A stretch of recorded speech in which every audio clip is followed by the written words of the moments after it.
आज की आराधना में कितने लोगों ने परमेश्वर की उपस्थिति को महसूस किया? आमीन। प्रभु ईमानदार है, वो हमारे बीच में आते हैं। इसका अर्थ है कि परमेश्वर हमसे बहुत प्रेम करते हैं। हालेलुया। उनकी उपस्थिति एक ऐसी चीज है, वही हमारे जिंदगी को बदलने वाला मात्र आशा है। आमीन। उनकी उपस्थिति यानी परमेश्वर हमारे बीच में आए हैं, उसी को हम क्या कहते हैं? उपस्थिति। प्रेजेंस ऑफ गॉड का मतलब ही इज प्रेजेंट अमंग अस, वो हमारे बीच में है, इसी को हम उपस्थिति कहते हैं। और जब वो आते हैं और हम जब उनसे उनके द्वारा छुए जाने के लिए अपने आप को आशा के साथ हम इंतजार करके आराधना करते हैं, हम उनका स्पर्श को महसूस करते हैं। और उनका जो स्पर्श होता है उसमें हमारे रोम खड़े होते हैं। उनका स्पर्श जब होता है तो हमें रोने का मन होता है, या और समर्पित हो जाते हैं और डेडिकेट हो जाते हैं। वो छूते हैं तो किसी को आनंद मिलता है, कोई आत्मा में जागृति हो जाता है, एक आत्मा में हमारे अंदर कुछ होने लगता है। ये सब उनकी उपस्थिति का कार्य है। आमीन।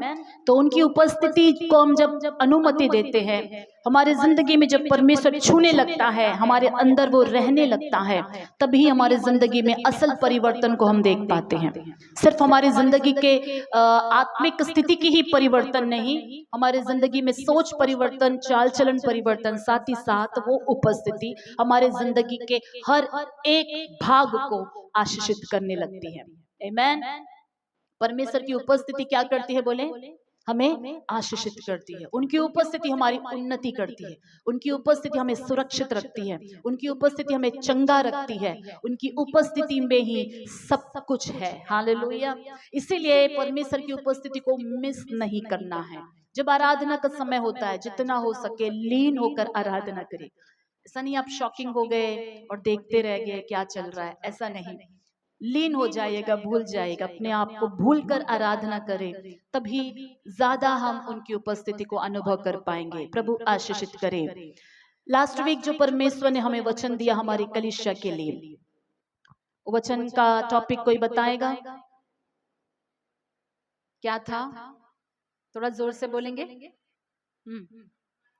माइंड ऑफ क्राइस्ट, मसीह का सा मन। याद है सभी को? याद है? डिलीट हो गया?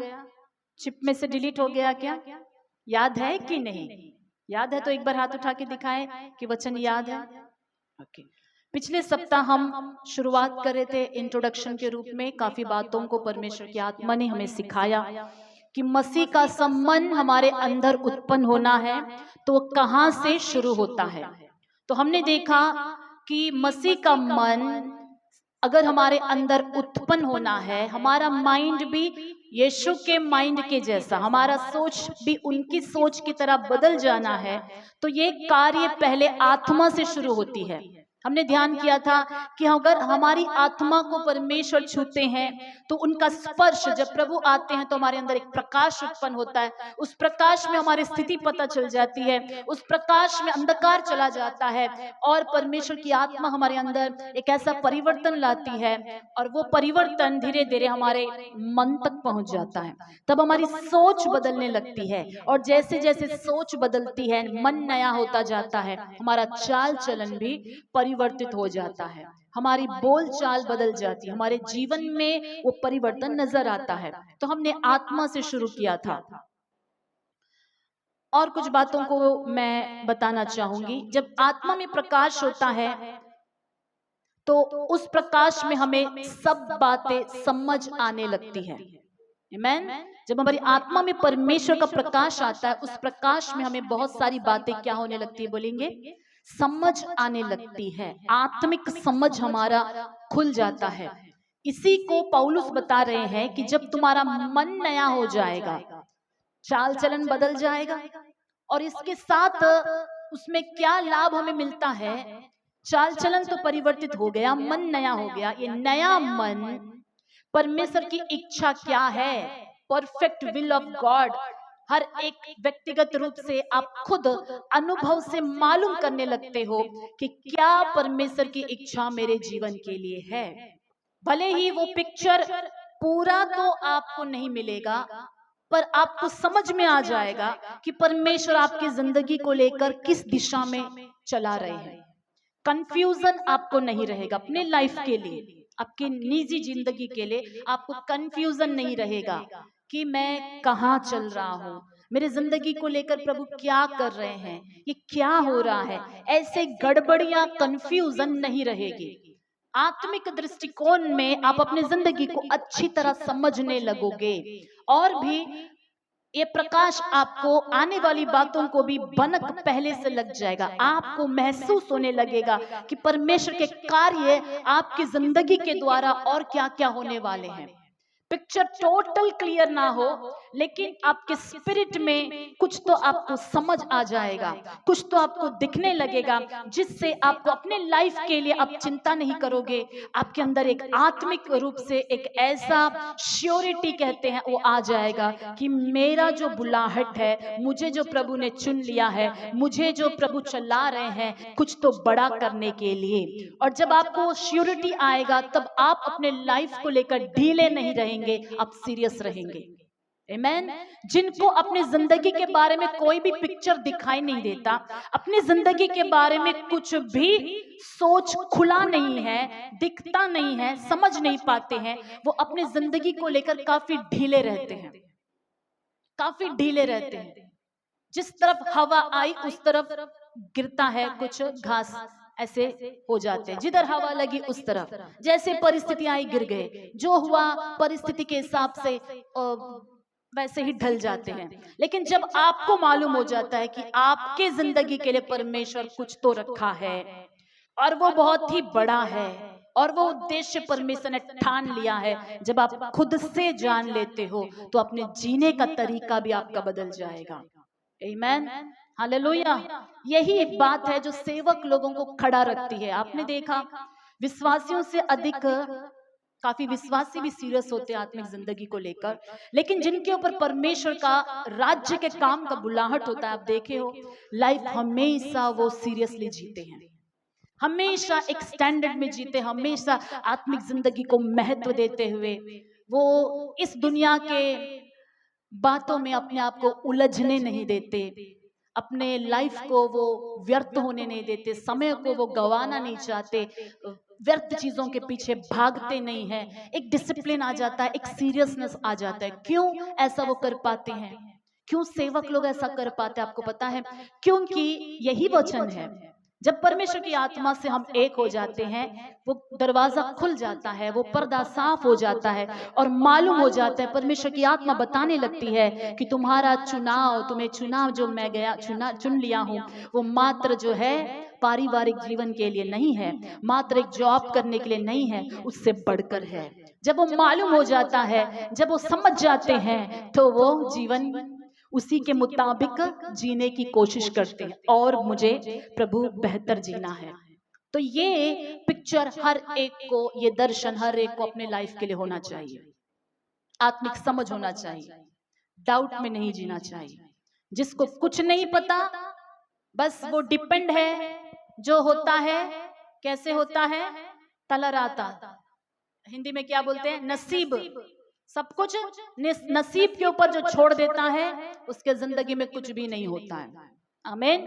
नसीब के ऊपर ना छोड़े, जिंदगी को समय के ऊपर भी ना छोड़े, कल क्या होगा देखा जाएगा वैसा भी ना छोड़े, अपने लाइफ को परमेश्वर के हाथों में सौंपकर समझदारी से, बुद्धिमानी से, बाइबल कहती है समय कम है इसलिए बुद्धिमानी से अपना जीवन जियो, बुद्धिमानी से जीना चाहिए, और वो बुद्धि संसार की नहीं, परमेश्वर की बुद्धि के अनुसार चलना चाहिए। समझ में आ रहा है मैं क्या बता रही हूँ? हालेलुया। आत्मिक बातें समझ आ जाती है और हर मार्गों पर प्रकाश होता है, हर मार्ग में क्लियरिटी होती है, आत्मिक अनुभव में आ जाते हैं, सही गलत में पहचान होने लगती है, परमेश्वर आपके लिए क्या इच्छा रखा है समझ आ जाती है, मसीह का स्वभाव में परिवर्तन शुरू होता है, हमारी बोलचाल बदलती है, चाल चलन बदलता है, लोग हमारे अंदर मसीह को देख पाते हैं। कब देख पाते हैं?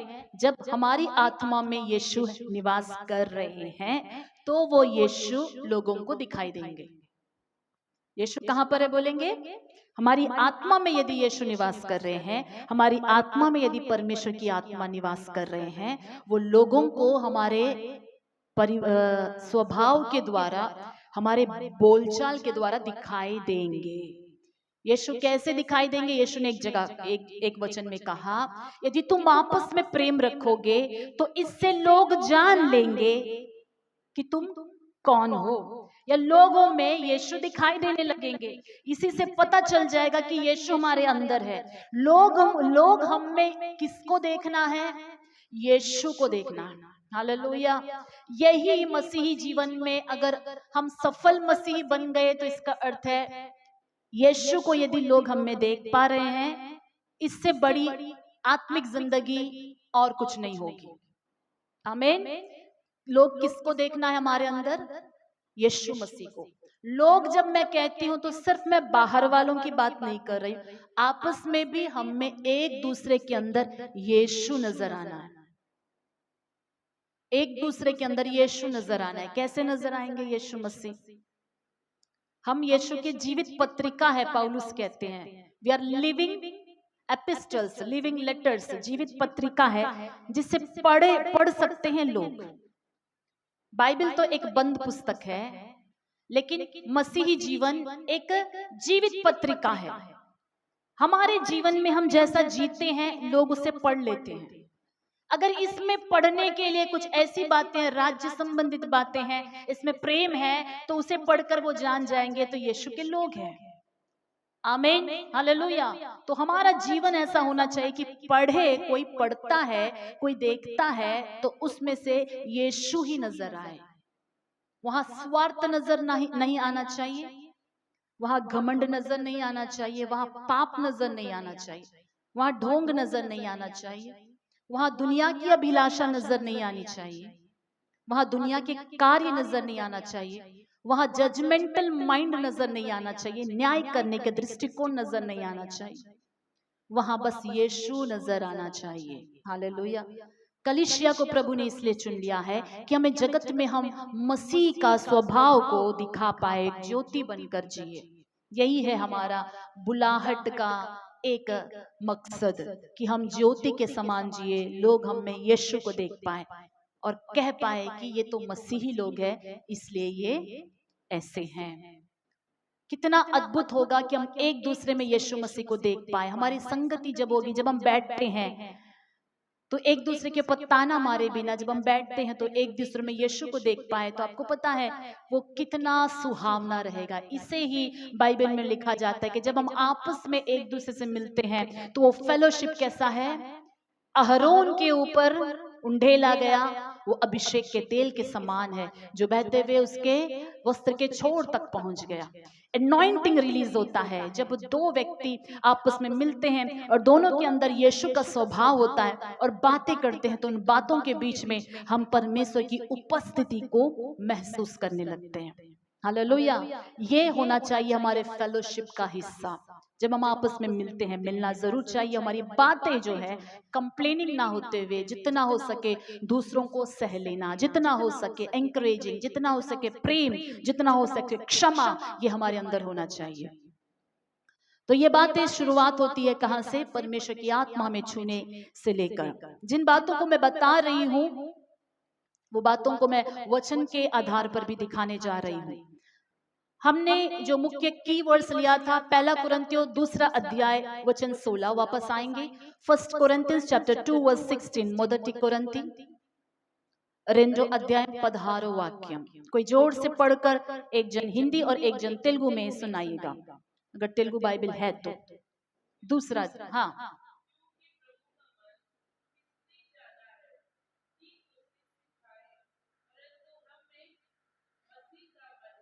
आमीन। तेलुगु में, तेलुगु बाइबल नहीं, ओके, अगर नहीं भी है तो चलेगा। क्योंकि प्रभु का मन किसने जाना है कि उसे सिखाए, परंतु हम में मसीह का मन है। पहला वचन के भाग में लिखा है कि प्रभु का मन किसने जाना है। दूसरा वचन कहता है कि हम में मसीह का मन है। ये दोनों एक दूसरे से मैच करते हैं क्या? ऐसा मन के बारे में पौलुस बता रहा है जो मन के बारे में वो कहता है कि किसको पता प्रभु का मन कैसा है। समझ रहे हैं? प्रभु का मन किसको पता। फिर दूसरे वचन में कहता है कि हम में मसीह का मन है, यानी हम में प्रभु का मन है। जो मन के बारे में पता ही नहीं वो मन मेरे अंदर है, पौलुस कैसे कह सकता है? सोचने वाली बात है कि नहीं? हमारे अंदर किसी का मन है अगर हम कहते हैं तो वो जिसका मन है उसका मन क्या है भी तो पता होना चाहिए, है कि नहीं? प्रभु का मन किसने जाना, वो क्वेश्चन मार्क में पूछ रहा है। किसको पता उनका मन क्या है? लेकिन वो फिर हिम्मत से कहता है हम में मसीह का मन है। इसको समझना है तो थोड़ा हम पीछे जाएंगे 10वां वचन से। परंतु परमेश्वर ने उनको अपने आत्मा के द्वारा हम पर प्रकट किया, क्योंकि आत्मा सब बातें वरन परमेश्वर की गूढ़ बातें भी जांचता है। हालेलुया। होली स्पिरिट गॉड, पवित्र आत्मा परमेश्वर की गूढ़ बातें जानता है। अब परमेश्वर का मन किसी को पता है तो वो किसको पता होगा? परमेश्वर की आत्मा को ही पता होगा। आपका मन किसको पता है? आपकी आत्मा को पता है। आपकी आत्मा में क्या चल रहा है, आपके मन में क्या चल रहा है, आपसे बेहतर और कौन जान पाएगा? आपके अंदर जो आत्मा है उसे पता है कि आपके आत्मा में क्या चल रहा है। आपके मन में क्या है आप ही को पता चलेगा। वैसे परमेश्वर के मन में जो है, परमेश्वर का मन तो इतना सीमित नहीं है। परमेश्वर का मन बहुत बड़ा गहराई है उसमें। गॉड्स माइंड जब हम कहते हैं तो उनका मन की विशालता को कोई व्यक्ति बता नहीं सकता। वो बहुत गहरा है। उनके मन में एक पिक्चर था कि दुनिया को बनाए। कहां पर था वो चित्र? उनके मन में था, और जो मन में था वो बोलने लगे, और जब वो बोलने लगे तो वो बनते गया। अद्भुत बात है ना। उनके मन में था कि वो अपने स्वरूप में मनुष्य को बनाए, तो वो उतर कर आए और मनुष्य को उन्होंने बनाया। उनके मन में था ये सब। आज जो सृष्टि को आप देख रहे हैं ये सब उनके मन में था, और उनके मन की बात को, सृष्टि को आज तक किसी मनुष्य ने परिपूर्ण रूप से समझा नहीं। देखने के बाद भी समझे नहीं, अभी तक पूरा सृष्टि हमने देखा भी नहीं। उनके मन के सृष्टि को जो बाहर निकल कर आया, समझने की कोशिश करिए। उनके मन की जो चित्र थी उसने उस चित्र को पेंटिंग में ना रखते हुए, उनके मन की कल्पना को सिर्फ कल्पना में स्टोर करके ना रखते हुए उन्होंने उससे बाहर निकाल दिया। और वो एक भाग है उनके मन का, उस एक पिक्चर को, एक पार्ट को, मन के एक पार्ट को 6 दिन में उन्होंने इस दुनिया के रूप में बना दिया। और जो बनाया, उनके माइंड का जो चित्र हमारे आंखों के सामने है, हम उसमें जी रहे, हम भी उसका एक पार्ट है। उनके माइंड का हम एक क्या है बोलिए? एक अंश है। हम में से सब एक उनके मन के चित्र का एक हिस्सा है, सृष्टि का एक भाग है।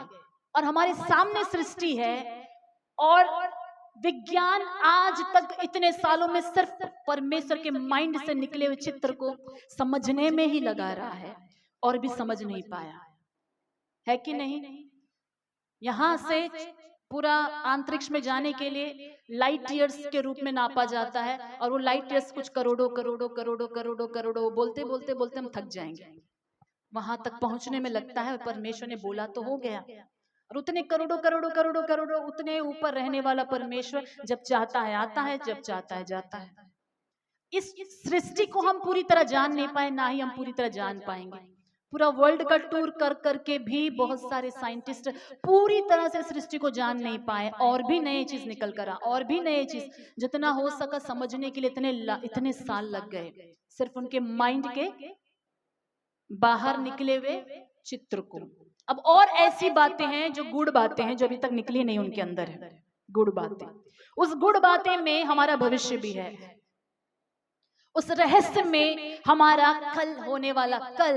सिर्फ मैं कल बोलती हूँ तो आप ये मत सोचिए कि इस शरीर में रहने वाला कल, 100 ईयर्स की हमारी स्टोरी, 90 ईयर्स की हमारी स्टोरी, हमारे 120 ईयर्स की स्टोरी, थोड़ा फेथ से बात करेंगे।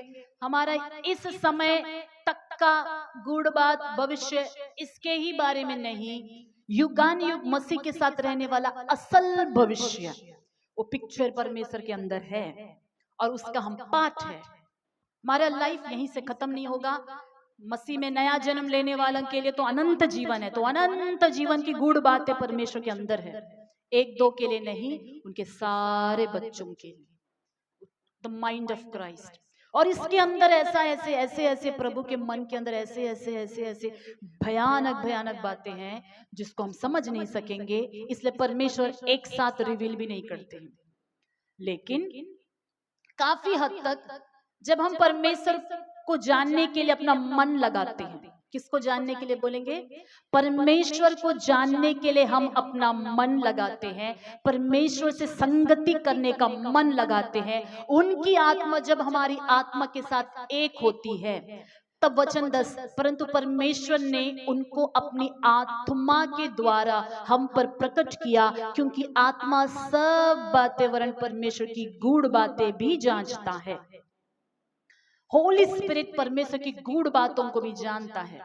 तो अभी परमेश्वर की गूढ़ बातें हमें थोड़ा समझ में आना है, तो अब कौन हमें समझाएंगे? बोलेंगे the mind of Christ, Holi spirit, पवित्र आत्मा परमेश्वर।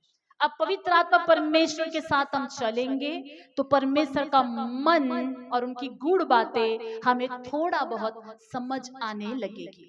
और बाइबल के वचन में परमेश्वर अपने आप को प्रकट करते हैं, ये भी आत्मिक बातें पवित्र आत्मा के द्वारा ही हम समझ सकते हैं। हर आत्मिक बातों को अगर हमें कोई समझाना है तो कौन समझाएंगे? पवित्र आत्मा परमेश्वर हमारे अंदर रहकर या सेवकों के अंदर रहकर वो हमें समझा पाएंगे। नेक्स्ट वचन में लिखा है, मनुष्यों में से कौन किसी मनुष्य की बातें जानता है? केवल मनुष्य की आत्मा जो उसमें है कि नहीं? कौन मनुष्य किसी मनुष्य के मन के अंदर क्या चल रहा है कैसे समझ सकता है? केवल उसी व्यक्ति का आत्मा जो उसके अंदर है वही जानता है उसके मन में क्या चल रहा है, वही जानता है उसके मन की हालात क्या है, कहां पर वो है, क्या कर रहा है, क्या सोच रही है, क्या चल रहा है। तो हमारा मन जैसे हमारी आत्मा जानती है, परमेश्वर का मन परमेश्वर की आत्मा जानती है। लेकिन आपकी आत्मा, मेरी आत्मा, ये दोनों एक नहीं हो सकते कि मैं आत्मा को आपकी समझ जाऊं। लेकिन पवित्र आत्मा जब मेरे आत्मा में आता है, समझाने के लिए बोल, जब पवित्र आत्मा मेरे आत्मा में आता है, वो पवित्र आत्मा आपकी आत्मा की बातों को जानता है। तो उनकी सहायता से काफी हद तक परमेश्वर के जन दूसरों की आत्मा में क्या चल रहा है जानने लगते हैं, दूसरों के मन में क्या चल रहा है वो भी जानने लगते हैं। बहुत बातें परमेश्वर के करीब रहते रहते रहते रहते रहते ओपन हो जाती है। समझ में आ रहा है? ओपन हो जाती है, भनक लग जाती है। आत्मिक लोग इसलिए हर बातों को जांच सकते हैं, बाइबल बताती है। आत्मा में चलने वाले लोग क्या कर सकते हैं? हर बातों को क्या कर सकते हैं? जान सकते हैं। जानकारी हो जाती है, समझ में आने लगता है, परिस्थितियां समझ में आने लगती है। कुछ सिंपल सी परिस्थिति रहेगी आपके घर में, छोटा सा एक गड़बड़ी हो गया, मान लीजिए कुछ हो गया, अगर आप शरीर में चलते हैं तो इमीडिएटली आप कंफ्यूज हो जाएंगे, समझ में नहीं आएगा कि क्या चल रहा है, क्या हो रहा है, क्या ये वो। लेकिन अगर आत्मा में चलने वाले लोग हैं, इमीडिएटली मालूम हो जाएगा और वो आत्मा में समझ जाएंगे ये प्रभु की इच्छा नहीं थी, इसलिए प्रभु ने इसे रोका, या परमेश्वर इस परिस्थिति में हमें कुछ सिखा रहा है। इमीडिएटली आपके पास उस परिस्थिति को समझने लायक ज्ञान आ जाएगा और वो समझ ही आपको उस परिस्थिति में खड़ा रहने में मदद करेगी और आपको उस परिस्थिति में कैसे संभालना है सहायता करेगी। हालेलुया। दुनिया के लोगों के पास बुद्धि ज्ञान से काफी हद तक वो अपने चीजों को समझ रहे हैं, यहाँ वहां से ज्ञान बटोर कर थोड़ा समझदारी से चला रहे हैं। लेकिन हमें दुनिया में ज्ञान कमाने की आवश्यकता नहीं, परमेश्वर की आत्मा के साथ संगति करे तो प्रभु की आत्मा हमें सिखाती है। हालेलुया। नेक्स्ट वचन कहता है, वैसे ही 11वां वचन का 3rd लाइन पढ़ रही हूं, 1 कुरिन्थियों 2 अध्याय 11वां वचन का 3rd लाइन, वैसे ही परमेश्वर की बातें भी कोई नहीं जानता, केवल परमेश्वर की आत्मा। परंतु हमने संसार की आत्मा नहीं परंतु वह आत्मा पाया है जो परमेश्वर की ओर से है, कि हम उन बातों को जाने जो परमेश्वर ने हमें दी है। Wonderful, hallelujah. हम जान सकते हैं, पौलुस कहता है, आत्मिक बातों को। कौन सी बातें? सारी दुनिया की बातें नहीं, हमें जो सौंपा गया है, हमसे रिलेटेड जो बातें हैं, हमारे भविष्य से रिलेटेड जो बातें, हमारे जीवन के लिए जो चाहिए, हमें जो चाहिए, वो तो हम जान ही पाएंगे। कैसे? उनकी आत्मा की सहायता से। हालेलुया। प्रभु की आत्मा इसीलिए हर एक व्यक्ति को चाहिए। होली स्पिरिट गॉड हमें चाहिए। हमें चाहिए कि नहीं? बोलिए। ये सहायक सिर्फ हमारे साथ रहकर हमें हिम्मत देना, बल देना, हमें प्रार्थना करवाना ही नहीं, हमें परमेश्वर की बातें, उनकी गूढ़ बातें, और जो प्रभु की आत्मा में हमारे लिए है, प्रभु के माइंड में हमारे लिए है, वो पवित्र आत्मा हमें बताने लगते हैं। और ये जरूरी है। जब हमें पता चलेगा तभी ही तो हम हिम्मत से आगे बढ़ पाएंगे। जब हमें महसूस हो जाएगा कि हमारी जिंदगी को लेकर परमेश्वर क्या करने वाले हैं, तभी तो हम उसके लिए उत्साह से आगे बढ़ पाएंगे। जब हमें मालूम हो जाएगा हमारी जिंदगी का कितना वैल्यू है, तभी तो हम शत्रु के सारे जो छोटे छोटे जाल है, छोटे छोटे चारा है, उन सब से बच पाएंगे। जब हमें मालूम हो जाएगा कि परमेश्वर ने हमारे लिए कितना बड़ा उद्देश्य रखा है, कितना बड़ा काम करने वाला है, ये छोटी छोटी चीजें में आकर्षित नहीं करेगी। तो इसलिए परमेश्वर की आत्मा के साथ संगति करना कलीसिया के लिए बहुत जरूरी है। हर एक को उनकी आत्मा के साथ रिश्ता होना चाहिए। और एक गुड न्यूज क्या है कि होली स्पिरिट ऐसे परमेश्वर है, वो वेट कर रहे हैं कि उनकी सहायता कौन लेने आएगा। वो टफ नहीं है कि प्रभु की आत्मा तक हम कैसे पहुंचे, नहीं। पवित्र आत्मा तो आकर वो मंडराते हैं कि मुझे कौन पुकारेगा, मैं उसके साथ निवास करूं। उनका प्रेम ऐसा है। जिस पल आप पवित्र आत्मा को बुलाएंगे अपनी जिंदगी में, परमेश्वर की आत्मा आने के लिए तैयार है और आकर हमारे साथ निवास करना चाहते हैं। वो जरूरी है। बहुत सारे हमारी जिंदगी में उठने वाले तूफान इसलिए उठते हैं, हमारे अंदर उथल पुथल, माइंड में उथल पुथल, क्योंकि हमारे अंदर पवित्र आत्मा को हमने जगह नहीं दिया। अगर पवित्र आत्मा को हमारे अंदर हम जगह देते हैं और हम उनको लेकर चल रहे हैं, हमारा कॉन्शियस हमें हमेशा याद दिलाता है कि प्रभु की आत्मा हमारे साथ है। उस तरीके से हमें संगति करना है कि हमें हर पल याद रहे कि पवित्र आत्मा हमारे साथ है। उस तरीके से उनके साथ में रिश्ता बनाना है कि हमें महसूस में भी हमें पता चले कि मैं अकेला नहीं हूं, अकेली नहीं हूं, परमेश्वर की आत्मा मेरे अंदर है।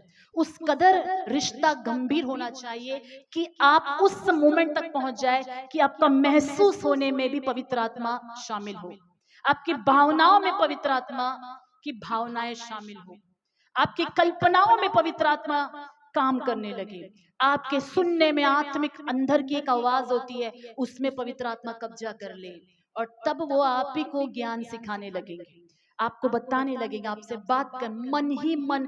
इसलिए दाऊद कहता है कि परमेश्वर मुझे रात के समय मुझे उपदेश देता है, मेरी आत्मा में मुझे ज्ञान सिखाता है। दाऊद को अनुभव था, इसलिए जब दाऊद ने पाप किया तो सबसे पहले वो पश्चाताप में एक चीज मांगता है कि प्रभु आपकी आत्मा को मुझसे दूर मत करना, आपकी उपस्थिति मुझसे दूर ना जाए। क्यों? क्योंकि जो राज्य को चला रहा है, जो शासन कर रहा था, वो कौन सी शक्ति से कर रहा था, कौन सी ताकत से? परमेश्वर की आत्मा की सहायता से कर रहा। कौन दाऊद को ज्ञान दे रहा था कि कैसे युद्ध करना है, कैसे जो है देश को संभालना है? परमेश्वर की आत्मा दे रही थी। उनकी आत्मा के साथ चलने से हमारा जिंदगी बहुत सरल हो जाएगा, बहुत इजी हो जाएगा। नहीं तो अपनी शक्ति और अपने बल से करेंगे तो हम थकेंगे, सफल नहीं हो पाएंगे, हम चिड़चिड़े हो जाएंगे। आपका वो वीक का शेड्यूल देखते ही आप पहले से परेशान, पहले ही बीमार हो जाएंगे। ये सब मैं कैसे संभालूंगा प्रभु, इतना काम का बोझ, मैं मुझसे इसके ऊपर एक और आया, इसके ऊपर ये भी, उसके ऊपर वो भी, उसके ऊपर ये भी, हार जाएंगे। फिर आपको अपनी जिंदगी में परेशानी, तंग होकर, इससे अच्छा होगा जाकर, कुछ लोग होते हैं शांति से जाकर बार में बैठ के 2 पैग मार लो और सारी भूल जाओ। किसका सहारा ले रहे हैं? दुनिया का सहारा, पाप का सहारा ले रहे हैं। क्यों? परिस्थितियों से बचने के लिए। असल में हमें किसकी सहायता लेना चाहिए? पवित्र आत्मा परमेश्वर। वो हमारी जिंदगी में चीजों को सरल बनाने के लिए, होली स्पिरिट गॉड के साथ चलने से जिंदगी में कठिन कठिन काम भी सरलता से हो जाएगी। मुझसे कहा गया था रिकॉर्डिंग का समय 2 दिन लग सकता है। प्रभु की आत्मा की सहायता से 12:30 के अंदर काम हो गया। प्रभु की आत्मा की सहायता, उनकी आत्मा की सहायता देखिए कहां कहां पर हो रही है। हर भाग में वो इंटरेस्टेड है, मदद सिर्फ लीजिएगा। हर भाग में स्त्रियां कहेंगी मेरे कपड़े धोने में, जी हाँ कपड़े धोने में भी, खाना पकाने में, जी हाँ खाना पकाने में, गाड़ी चलाने में, जी हाँ गाड़ी चलाने में, ऑफिस संभालने में, जी हाँ ऑफिस संभालने में, घर संभालने में, जी हाँ घर संभालने, बच्चों को संभालने में, जी हाँ बच्चों को संभालने में, पढ़ाई पढ़ाई में, हाँ वहां तो बहुत ज्यादा, नौकरी में, यहाँ नौकरी में, हर जगह पवित्र आत्मा परमेश्वर हमारी सहायता करना चाहते हैं। हम ही हैं मसीह लोग इतना अनुग्रह और इतना क्या बोले इससे, हम भाग्य मिलने के बाद भी उनकी आत्मा से दूर भागते हैं। हम जैसा कि प्रभु की आत्मा में भगा कर आ रहे, हम भाग रहे हैं पीछे, नहीं चाहिए नहीं चाहिए नहीं चाहिए, उनको छोड़कर अकेला भागना चाहते, थक जाए। एक पॉइंट पर आकर हम सभी क्या हो जाएंगे, बोलेंगे थक जाएंगे, क्योंकि हमने अपनी शक्ति से काम किया तो हम थक जाएंगे, टायर्ड हो जाएंगे, माइंड टायर्ड हो जाएगा।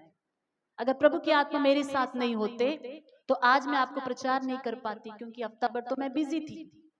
लेकिन प्रभु की आत्मा से ये माइंड नहीं थकेगा, वो अपने नियंत्रण में लेंगे। होली स्पिरिट मदद करेंगे, चाहे हम कितना भी व्यस्त रहे, वो व्यस्त व्यस्त नहीं लगेगा, फ्लो फ्लो में जाएगा और हमारे काम हमें आनंद दिलाने लगेंगे, खुशी से कर पाएंगे, आनंद से कर पाएंगे। क्या ऐसी जिंदगी जीना हम हमारे लिए भाग्य नहीं होगा, जहां प्रभु की आत्मा के साथ हम चल रहे हैं। आगे वचन में हम जाएंगे, जिनको हम मनुष्यों के ज्ञान की सिखाई हुई बातों में नहीं, परंतु आत्मा की सिखाई हुई बातों में आत्मिक बातों से मिला मिलाकर सुनाते हैं। ये सेवकों का कार्य है। ज्ञान से नहीं सिखाया जाता, आत्मिक बातों से मिला मिलाकर वचन से जोड़ जोड़कर आपको सिखाया जाता है। 14, परंतु शारीरिक मनुष्य परमेश्वर की आत्मा की बातें ग्रहण नहीं करता, क्योंकि वे उसकी दृष्टि में मूर्खता की बातें हैं और न वह उन्हें जान सकता है, क्योंकि उनकी जांच आत्मिक रीति से होती है। जो कलीसिया के भीतर आत्मिक बातें सिखाई जा रही है, ये शारीरिक मनुष्य को समझ में नहीं आएगी, उनको मूर्खता लगेगी, क्योंकि वो शरीर से समझने की कोशिश करेगा। क्या बोल रहे हैं, सब ऊपर से जा रहा है। शारीरिक मनुष्य को आत्मिक बातें सब कहां से जाएगी, ऊपर से जाएगी। लेकिन आत्मिक लोगों को आत्मिक बातें सुनते ही उनको तो एनर्जी मिल जाएगी, उनको समझ में आ जाएगा, ये बात की मेरे अंदर कमी थी, ये है राइट, मुझे ऐसा चलना है। आत्मिक लोग तुरंत आत्मा में परमेश्वर की बातों को समझ लेते हैं, ग्रहण कर लेते हैं, उसे स्वीकार लेते हैं। ये फर्क है दुनिया और हमारा। आत्मिक जन सब कुछ जांचता है, परंतु वह आप किसी से जांचा नहीं जाता। ये स्पिरिचुअल मैच्योरिटी में परमेश्वर आत्मिक लोगों को एक ऐसा स्थान देता है। अगर हम आत्मा में पवित्र आत्मा के साथ बढ़ते गए, कोई भी हमें कंप्लीट, मैं इस व्यक्ति को जान लिया पास्टर, कंप्लीट हेड टू, पूरा सर से लेके पांव तक मैंने इनको पूरा जांच लिया, वैसा दिन आ ही नहीं सकता। एक स्पिरिचुअल पर्सन आत्मिकता में गहराई में पवित्र आत्मा के साथ कोई कनेक्ट होकर चल रहा है, उस व्यक्ति को ऐसा कोई नहीं कह सकता मैंने इनको पूरा जांच लिया, स्कैन कर लिया, कुछ बचा नहीं जानने के। क्योंकि ये क्या है पता है, पूरा जानने के लिए जो कल थे वो आज नहीं है। हम कल का अभिषेक कल था, आज पवित्र आत्मा के साथ नया पाया है। और जो जांच रहा था, 1 साल पहले जांचा था, 1 साल बाद आकर देखने पर ये तो कुछ और दिख रहे हैं। हमारी जांच का स्केल उनको क्या करना पड़ेगा, बढ़ाते पवित्र आत्मा भी स्थान को बढ़ाते ऐसी जगह पर ले जाएगा जहां लोग समझ नहीं पाएंगे कि इसमें यहाँ ये बुद्धि कहां से आई, ये व्यक्ति ऐसे कैसे इस्तेमाल हो सकता है, इन लोगों को परमेश्वर, ये लोग कैसे ऐसे आशीषित हो गए, समझ नहीं पाएंगे। क्योंकि आत्मिक लोग किसी के द्वारा जांचे नहीं जा सकते। शरीर में चलेंगे तो पूरा ओपन बुक हो जाएंगे, पूरा आपकी अंतड़ियां भी दिखाई देने लगेंगी स्पिरिचुअल पर्सन को। इसीलिए काफी लोग जब गलत में चलते हैं भविष्यद्वक्ता के पास नहीं जाएंगे।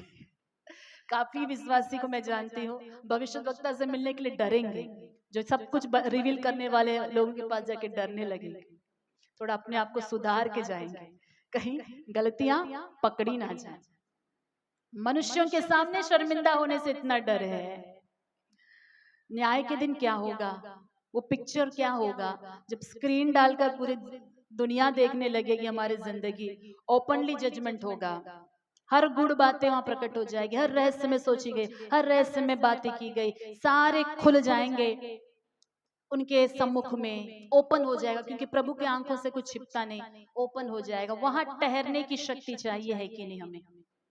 बाकी सब तो मनुष्य के सामने चल जाएगा, परमेश्वर के सम्मुख खड़ा होने का इतना तो हमें बनना चाहिए। मनुष्य में कोई क्या समझे ना समझे, कोई लोग हमें कुछ भी बात करे, इससे मतलब नहीं, डोंट केयर इट। प्रभु के साथ हमारा रिश्ता पक्का होना चाहिए, वही महत्व है।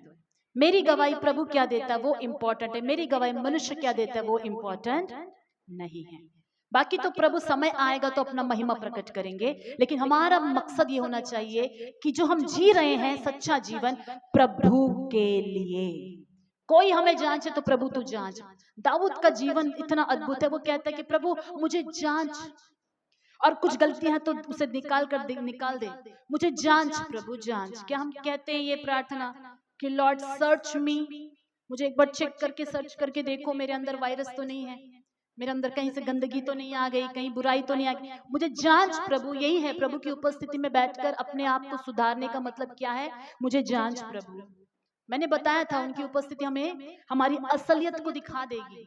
बैठेंगे तो दिखेंगे, नहीं बैठेंगे तो कुछ पता नहीं चलेगा, ऊपर ऊपर से सब अच्छा लगेगा, हमारा मन हमें धोखा देते रहेगा। उनकी उपस्थिति में जब बैठेंगे तब वहां जाकर सब ओपन होगा, क्लियरली पता चलने लगेगा कि हमारे लाइफ में क्या गलतियां हैं, क्या कमियां हैं, वो जांचेंगे। प्रभु हमें जांचना है। प्रभु अगर हमें जांचते हैं, सुधारते हैं, तो मनुष्य हमें जांच नहीं पाएंगे। आमीन। अगर परमेश्वर हमें जांच लेते हैं, सुधारते हैं, तो मनुष्य के हाथों से हम जांचे नहीं जाएंगे। हमेशा अलाउ करना है कि परमेश्वर हमें जांचे, सुधारे, शुद्ध करे। वो जांचे, सुधारे, शुद्ध करे। पवित्र आत्मा परमेश्वर आज की सुबह में आपको अलाउ करते हैं कि आप हमें जांचे, सुधारे और शुद्ध करें। आप हमें जांचे प्रभु, हमारी बातों को जांचे, हमारी कल्पनाओं को जांचे, हमारे जीवन शैली को जांचे, हमारे चाल चलन को आप जांचे, आप सुधारे, हमें शुद्ध कर। अब जांच प्रभु, आपके हाथों से हम जांच किए जाए। उस न्याय के दिन नहीं प्रभु, इन दिनों में ही हम जांचे जाए और हम शुद्ध किए जाए। हालेलुया। आत्मिक जन सब कुछ जांचता है, परंतु वह आप किसी से जांचा नहीं जाता। उस स्थान तक हमें बढ़ना है, क्योंकि प्रभु का मन किसने जाना है कि उसे सिखाए।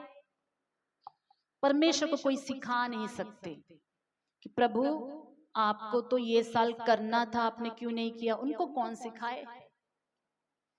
प्रभु आपको ये महीना ये करना था, प्रभु आपको यहाँ नहीं, इस व्यक्ति को यहाँ रखना था। प्रभु ये पत्नी ना उसको मैच करती, इसको नहीं। प्रभु ये पति उसको मैच करता, इसको नहीं। मनुष्य परमेश्वर को सिखाते हैं, प्रभु ये इधर रहना, प्रभु वो उधर रहना था। ऐसे बच्चे उनको क्यों मिल गए, ऐसे बच्चे मुझे मिलना था, ऐसे बच्चे वहां कैसे।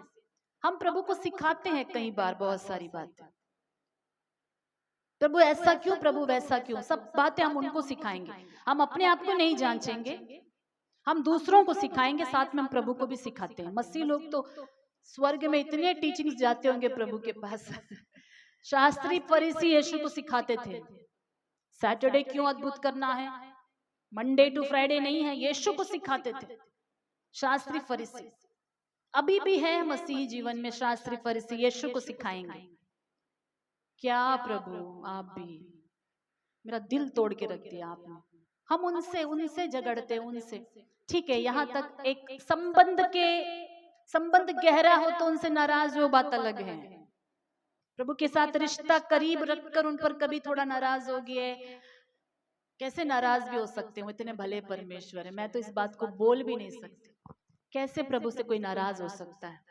जो कोई बहुत ही अच्छा हो, जो जान दे दिए, अपने शरीर का हर एक बूंद दे दिए प्रभु, वो इतना अच्छे कि स्वर्ग छोड़कर आ गए, वो इतना अच्छे कि हम जैसे पापियों को चुन ले, वो इतना अच्छे कि हमारे पापों को बार बार क्षमा कर रहे हैं, वो इतना अच्छे कि हमारे लिए उत्तम उद्देश्य को रखे, इतना अच्छे हमारे दर्द को उन्होंने सहा, हमारी पीड़ा में हमारे साथ रहते हैं, हमारी प्रार्थना सुनते हैं, हमें छोड़ते नहीं है। मनुष्य बदल जाए वो बदलते नहीं, वो इतने अच्छे हैं। हम कैसे उनको दोष दे, कैसे उनको हम कुछ बोले, कैसे उनको कंप्लेन करे, कैसे उन पर कुड़कुड़ाए।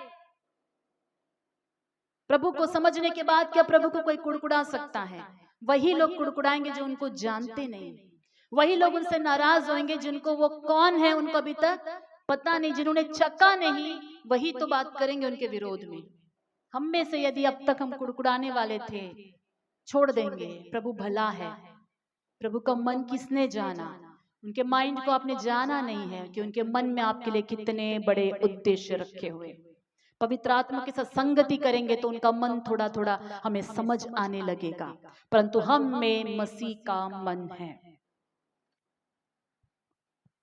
मसीह का मन है। अब मसीह का मन कैसे मालूम चलेगा? पवित्र आत्मा के साथ संगति करने से मसीह का मन। ये तो मैं एक तरफ, मैंने एक दूसरे एंगल में अभी तक प्रचार किया कि उनके माइंड में हमारे लिए जो कुछ बड़ा है, आशीष है, उस लाइन में अभी तक मैंने बात किया था। अब आते हैं मसीह का मन। जब हम कहते हैं गॉडली कैरेक्टर, गॉड्स का नेचर के बारे में, आमीन। मसीह का मन यानी हम में मसीह का मन है का मतलब हमारे अंदर मसीह का सा स्वभाव है। अब उस रियल टॉपिक में मैं एंटर होती हूँ। Hallelujah. Christ minded person is kingdom minded person. यदि हम किसी को कहते हैं कि मसीह का मन का व्यक्ति है, तो उसमें हम क्या देखेंगे? वो राज्य के मन का व्यक्ति होगा। क्राइस्ट माइंडेड, मसीह का मन का अनुसार कोई है तो उनके राज्य के मन के अनुसार वो व्यक्ति नजर आएगा। मसीह का मन के अंदर क्या है? मसीह के मन में है कि कोई लोग नाश ना हो। हालेलुया। उनके माइंड में क्या है? कि कोई व्यक्ति नाश ना हो। उनके माइंड में क्या है हमारे चर्च के लिए? कि हम सब के सब उनके राज्य में रहे। उनके माइंड में क्या है अंडमान के लिए? कि अंडमान के लोग उनके त्याग को, उनके मृत्यु को, उनके पुनरुत्थान को, उस भले परमेश्वर को जान ले।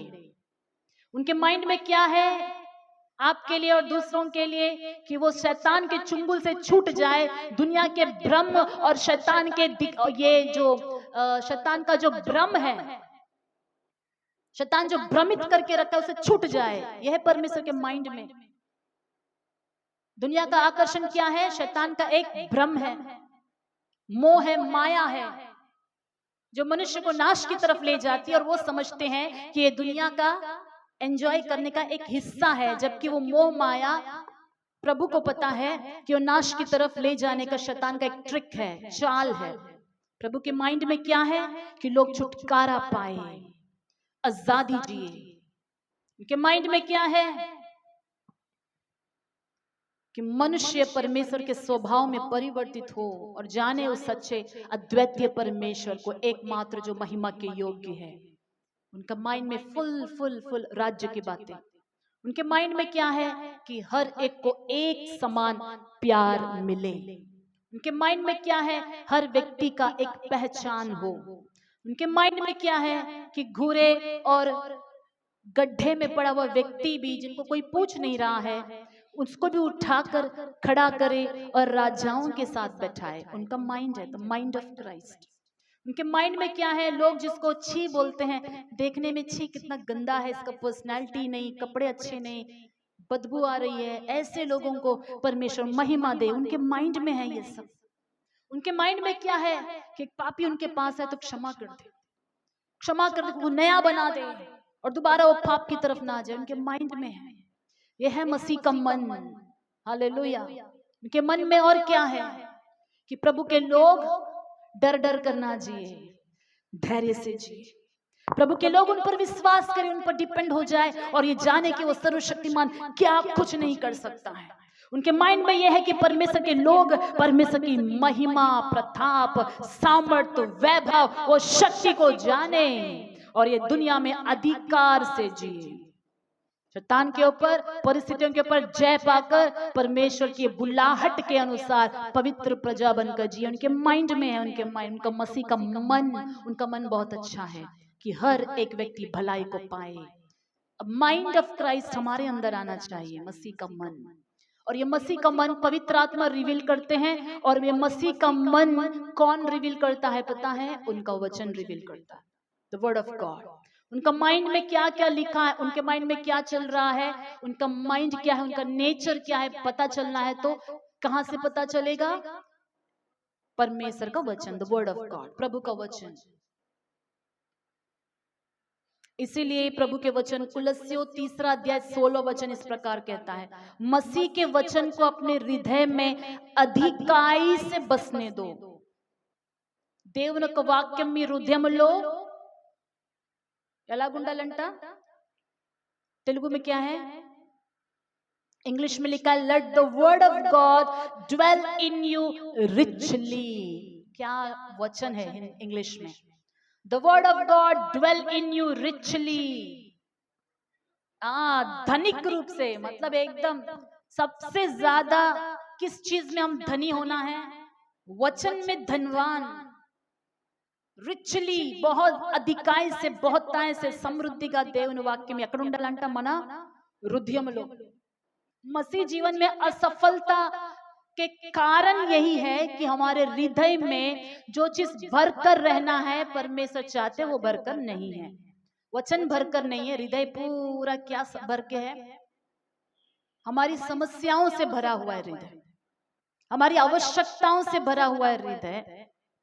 या कुछ लोगों के हृदय में घाव भरे हुए हैं, कुछ लोगों के हृदय में कड़ुवाहट भरा हुआ है, कुछ लोगों के हृदय में दुनिया भरी हुई है, कुछ लोगों के हृदय में दूसरे मनुष्य भरे हुए हैं, कुछ लोगों के हृदय में संसार भरा हुआ।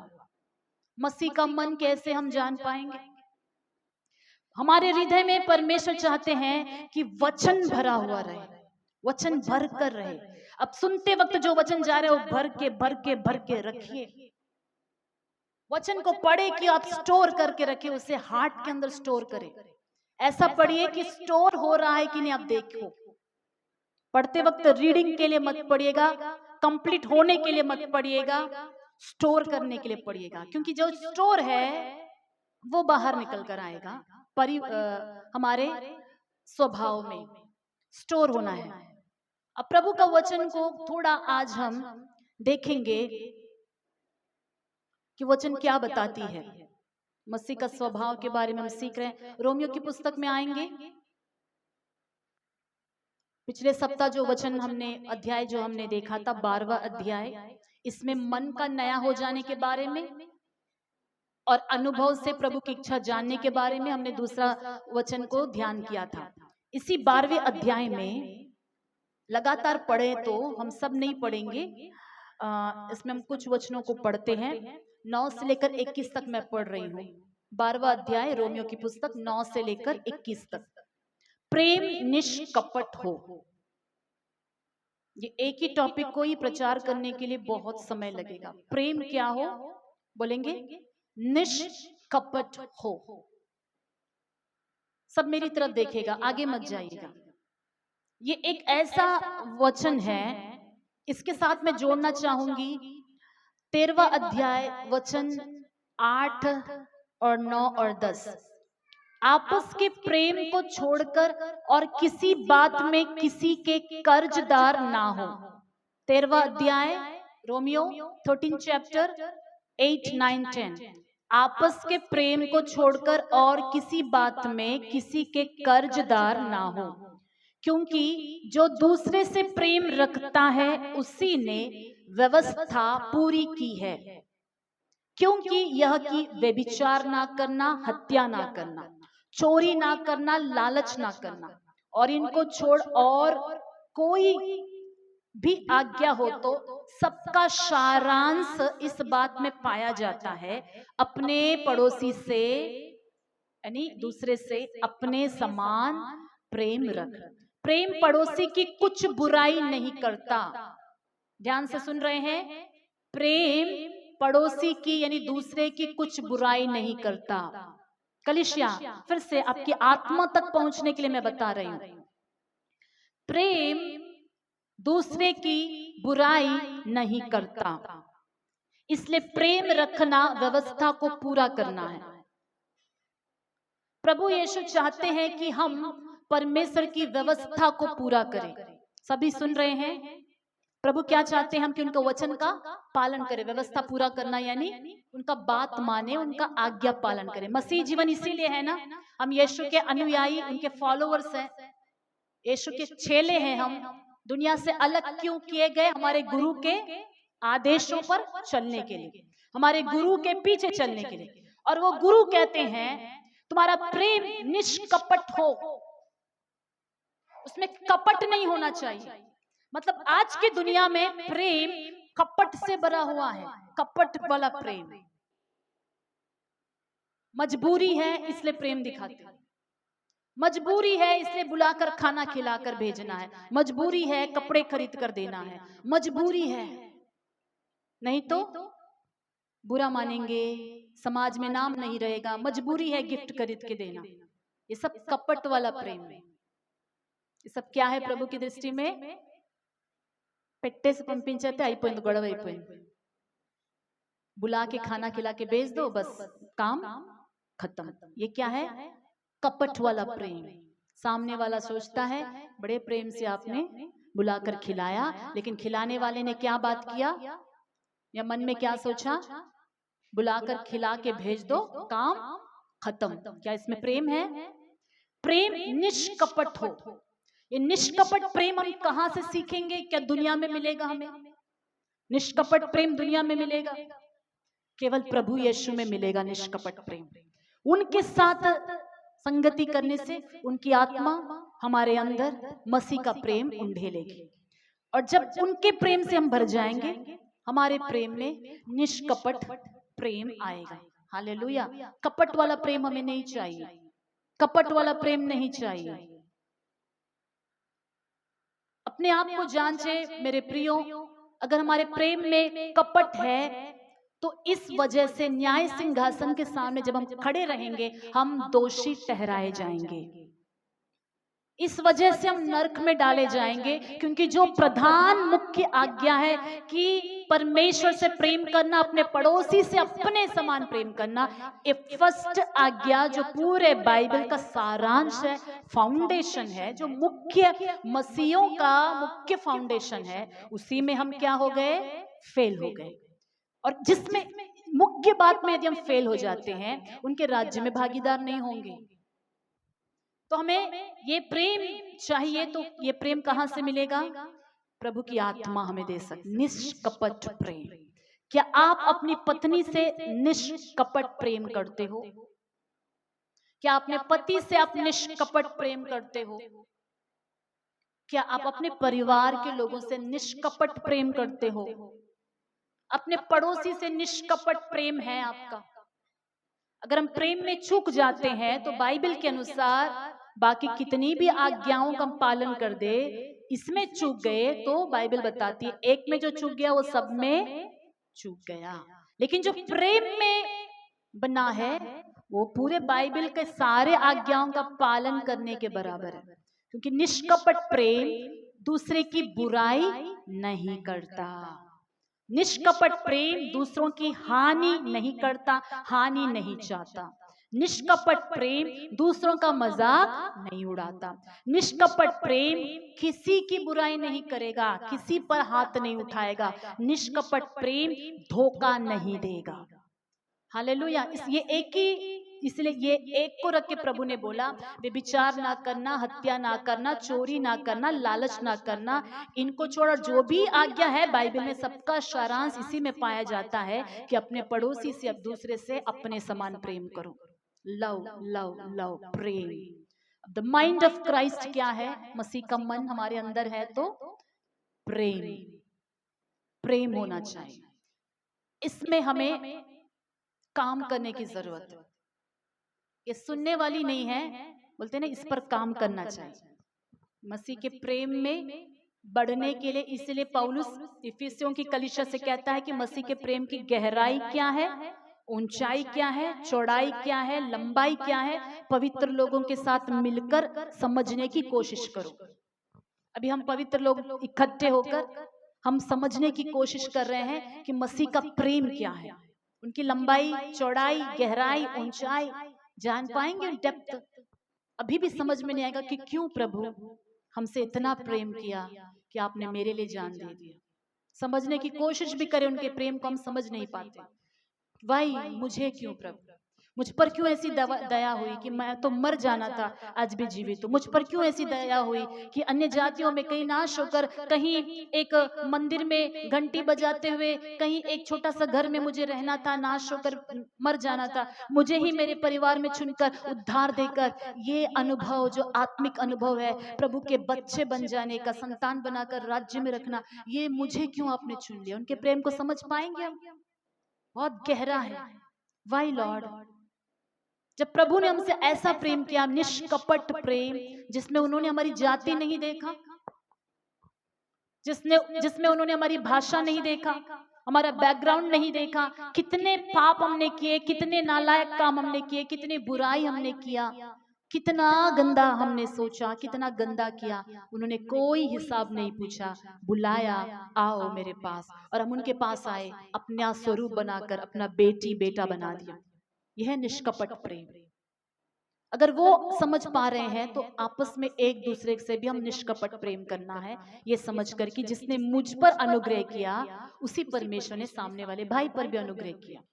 जिसने मुझे क्षमा किया कल वो उससे भी क्षमा कर देंगे, इसलिए मुझे भी क्षमा करना है। जिसने मुझ पर दया की वह उन पर भी दया करेगा, जिसने मुझे बढ़ाया उनको भी बढ़ाएगा, जिसने उसे बढ़ाया मुझे भी बढ़ाएगा। निष्कपट प्रेम को हम सीखेंगे। मसीह का मन बिना प्रेम के तो हम उनके मन के बारे में बात नहीं कर सकते। आज सुबह इससे ज्यादा मैं आप लोगों को सिखाना नहीं चाहती, हालांकि बहुत कुछ है सिखाने के लिए, लेकिन बहुत कुछ सुन लेने के बाद कुछ भी याद नहीं रहता है। बहुत कुछ सुनने के बाद कुछ भी याद नहीं रहता है। इतना मसीह के मन के रूप में मन को आप जानना कि पवित्र आत्मा से संगति करने से ही मसीह का माइंड में क्या है समझ आता है। और दूसरी बात जो आज मैं सिखा रही हूँ, निष्कपट प्रेम हमारे अंदर होना चाहिए। जब निष्कपट प्रेम होगा ना, तब हर एक लोग आपको अच्छे ही लगेंगे, सब अच्छे ही लगेंगे, सब अच्छे लगेंगे, कोई बुरा नहीं लगेगा, सब अच्छे ही लगेंगे। कोई बुरा लगेगा तो कमी, कुछ लगेगा तो अपने आप में ही कमी दिखाई देगा, और बाकी सब अच्छे ही लगने लगेंगे। और निष्कपट प्रेम, प्रेम की आंखों से प्रेम ही नजर आएगा, और बुराई की आंखों से बुराई ही नजर आएगा। जब हम बुराई में चलेंगे तो सारी दुनिया हमको बुरा ही दिखाई देगी, और हम यही बोलते रहेंगे कि यह दुनिया पापी है, कहीं अच्छा नहीं, कुछ अच्छा नहीं, कोई अच्छा नहीं, सब बेकार, सब ये सब वो, हमारे अंदर नेगेटिव निकल कर। लेकिन जब हम प्रभु के प्रेम से भर जाएंगे तो हम उन्हीं आंखों से हर एक पर दया होते हुए, या दया होना है या क्षमा भाव से, हम निष्कपट प्रेम से ही सबको देख पाएंगे। प्रभु इन वचनों के द्वारा हमारी कलीसिया को आशीषित करे। लगातार हम मसीह के मन के बारे में अगले सप्ताह भी हम ध्यान करने वाले हैं। तब तक इन जो वचनों को आप सुने हैं उस पर काम करने की, उस पर जीने की कोशिश करिएगा। पवित्र आत्मा के साथ संगति बनाइएगा। अपने जीवन को महत्वपूर्ण है ये समझकर प्रभु में चलिएगा। आइए हम एक समय के लिए, थोड़े समय के लिए उठकर खड़े हो जाते हैं प्रभु की उपस्थिति में। आइए सभी उठकर खड़े हो जाएंगे।